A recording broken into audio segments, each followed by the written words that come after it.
ٹھیک ہے. اور سول جسٹس کے اعتبار سے یعنی جو سول مقدمات ہیں ان کے حوالے سے ہم 128ویں نمبر پر آتے ہیں.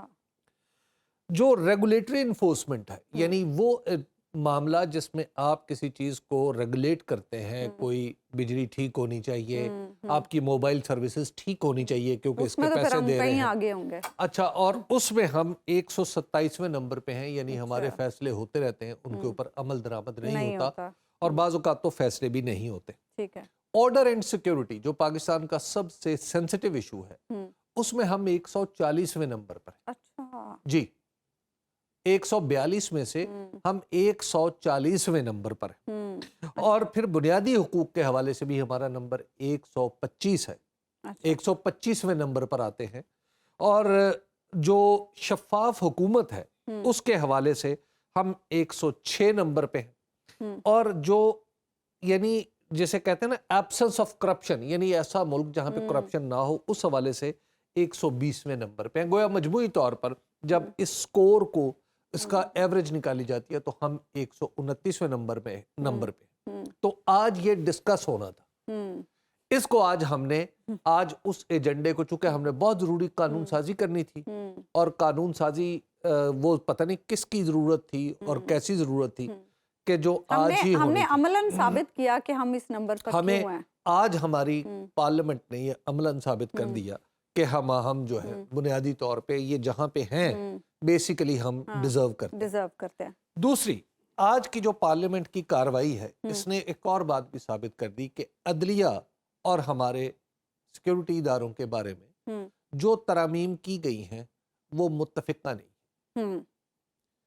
اور جب آپ اپنی عدلیہ جیسے اداروں کو, اس میں ججوں کی تعداد کو, اس میں ججوں کی اپائنٹمنٹ کو اس طرح متنازع بنا دیں گے جس طرح کہ آپ بنا رہے ہیں, ٹھیک ہے, تو اس کے بعد اندازہ کیا جا سکتا ہے کہ پاکستان کے اندر جسٹس, فنڈامنٹل رائٹس اور جج, وکیل, دلیل, سماعت, یہ کیا کچھ ہوگا. اور میں نے آپ کو عرض کیا تھا پہلے دن جب 26ویں آئینی ترمیم ہوئی تھی, میں نے آپ کی خدمت میں عرض کیا تھا کہ اس میں کچھ الفاظ تو قانونی سے استعمال ہیں, جج کا بھی لفظ ہے, مقدمے کا بھی لفظ ہے, آئین کا بھی لفظ ہے, معاف کیجیے گا دستور کا بھی لفظ ہے.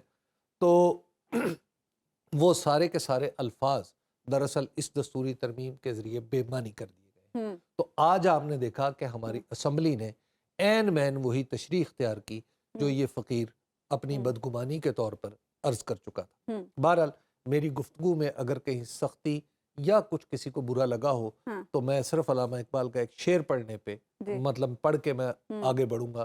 وہ یہ ہے کہ گفتار کے اسلوب پہ قابو نہیں رہتا جب روح کے اندر متلاطم ہو خیالات. بالکل. اچھا حبیب صاحب, ہم تو یہ سن رہے تھے کہ 17 سے بڑھا کر 25 تعداد کرنے کی تجویز ہے. آج یہاں تو انہوں نے چیف جسٹس سمیت 34 کر دی سپریم کورٹ کے ججز کی تعداد. اتنی تعداد بڑھانے کا خیال کیوں آ رہا ہے حکومت کو؟ کیا مقصد ہے اس کے پیچھے؟ اور مسلسل یہی کہا جا رہا ہے کہ حکومت اپنے ججز لانا چاہتی ہے. اب تو میرے خیال سے ججز کا بھی امتحان ہوگا.